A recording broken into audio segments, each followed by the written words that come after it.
Hey everyone, it's time for my June wrap up, where I'll be talking about everything I finished during the month of June.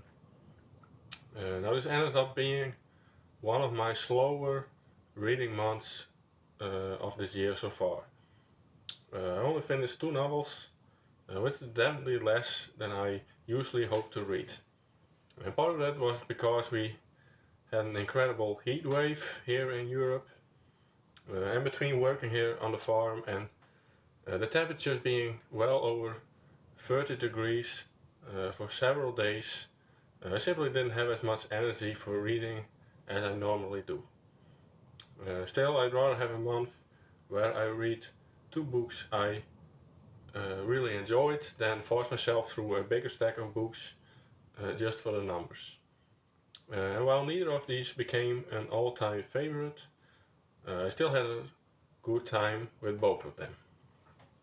And as always, I'll be ranking them from my least favorite to my favorite. And so my number two was Swear by Michael Crichton. And this was actually my first Michael Crichton novel, uh, which feels a little strange considering how well known he is. Of course, I knew he wrote Jurassic Park, and I've heard people praise books like The Andromeda Strain, Timeline, but somehow I'd never picked one up until now. And for anyone who hasn't heard of Swear, it's a science fiction thriller about a group of scientists who are sent to investigate what appears to be a mysterious spacecraft lying on the bottom of the ocean.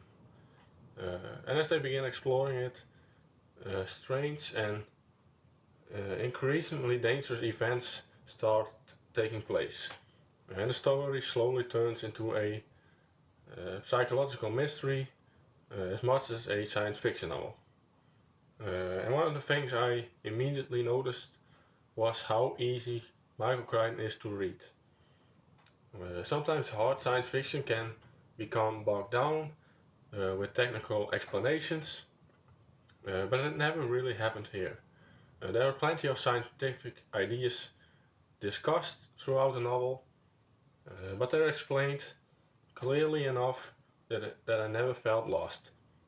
And the pacing was really well done as well. Uh, this is one of those books where there's always another mystery waiting around the corner.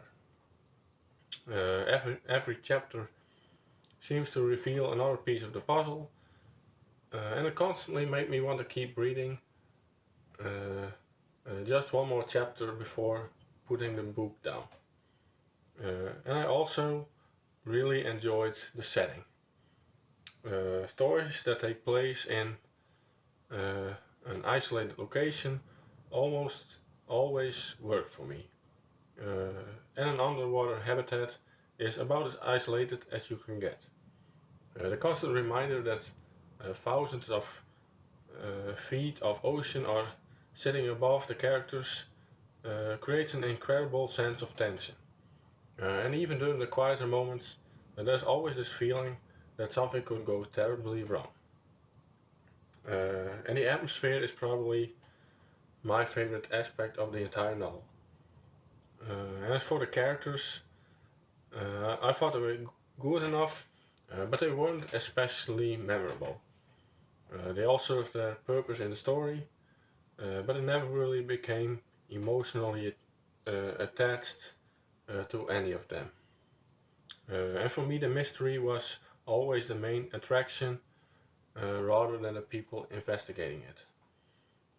Uh, and the only thing that really held the book back for me was the ending. Now, I don't want to spoil anything, but after such an excellent build up, I felt the conclusion wasn't quite as satisfying as I had hoped. It wasn't bad by any means, but it didn't completely stick the landing for me. Overall, though, I really enjoyed Swear. It was a fantastic introduction to Michael Crichton, and definitely made me excited to read more of his work in the future. And I can absolutely understand why he's considered one of the masters of the science fiction thriller. And my favorite and only other book I finished in June was Red Seas on the Red Skies by Scott Lynch. This is the second book in the Gentleman Bastard series. And this was probably one of my most anticipated reads in a while. And if you've been following my channel, you'll know that The Lies of La Gomorrah is one of the best fantasy novels I've ever read. I absolutely love that book. It had one of my favorite fantasy cities ever created, an incredible cast of characters, fantastic dialogue, brilliant twists, and one of the most entertaining stories I've read in years. And because of that, this sequel had an almost impossible task. And unfortunately, I don't think it lived up to the first book. Now, I want to stress that I don't think this is a bad novel. It's definitely not. I still enjoyed reading it, and if this had been written by another author, I probably would have been much more impressed. But when you're following one of my favorite fantasy books of all time, comparisons are unavoidable. And for me, this book just lacked many of the things that made The Lies of La Gomorrah so special. I think the biggest difference was the setting. Camor in the first book was such an unforgettable city. It felt alive. Every street, every district, every criminal gang and noble family added something to the atmosphere. And I could happily have read several more books set entirely in that city. And this sequel takes the story in a completely different direction, which I understand, but I never found the new settings nearly as interesting. They worked for the story, but they never captured the imagination the way Cameron did. And the plot was another step down for me. The first novel had me completely hooked from beginning to end. Every time I thought I knew what was happening, Scott Lynch would pull the rug from under me with another clever twist. Now there's still some enjoyable twists here, and there are definitely some entertaining moments, but I never felt completely invested in what was happening. And there were sections where I found myself wanting the story to move a little quicker. That said, there is still plenty of strengths. The relationship between the two main characters, Locke and Jean, remains one of my favorite friendships in fiction. Their conversations are funny, natural, and believable. And Scott Lynch continues to write some of the best dialogue in the genre. Even when I wasn't completely invested in the plot, I always enjoyed spending time with these two characters. And that's probably the biggest reason why I still enjoy the book overall. And Scott Lynch, his writing style is also just incredible easy to read. Even when the story slowed down, I never found myself struggling to get through it. His prose flows really well, and he always manages to write entertaining conversations.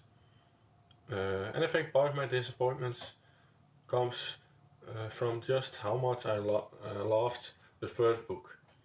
And when a book sets the bar that high, it's just incredibly difficult for the sequel to reach those same heights. And even trying to judge this one on its own, I still think I would have come away feeling that it was simply a good fantasy novel rather than a great one. And in the end, I gave Red Seas on the Red Skies 3 stars out of 5. In comparison to the first one, I will give 5 stars. But it's still a positive rating from me. I enjoyed reading it. I don't regret picking it up, and I'm glad I continued the series. And at the same time, it's not a book that I'll be thinking about for a long time. It simply didn't have the same magic as The Lies of Locke Lamora. But despite that, I'm definitely continuing with the series. And I've heard very mixed opinions about the third book, The Republic of Thieves. Some readers think it's easily the weakest book, while others actually say it's their favorite of the series. And whenever opinions are that divided, I always become more curious, because it usually means the book is doing something different. So I'm looking forward to seeing where I land on that one. So those were the only 2 books I finished during June. Not the biggest reading month, but still a worthwhile one. I discovered that I definitely want to read more Michael Crichton, and although Red Seas on the Red Skies didn't live up to my expectations, it hasn't put me off continuing the Gentleman Bastard series. Yeah, hopefully July will be a much bigger reading month. I've already got some exciting books lined up, and I'm looking forward to talking about those in the next wrap up. And as always, let me know in the comments what your favorite book of June was. I'd love to hear what you all been reading, and whether you've read either of these books. Anyway, that's all I have. Thank you so much for watching, and I hope to see you again in the next video.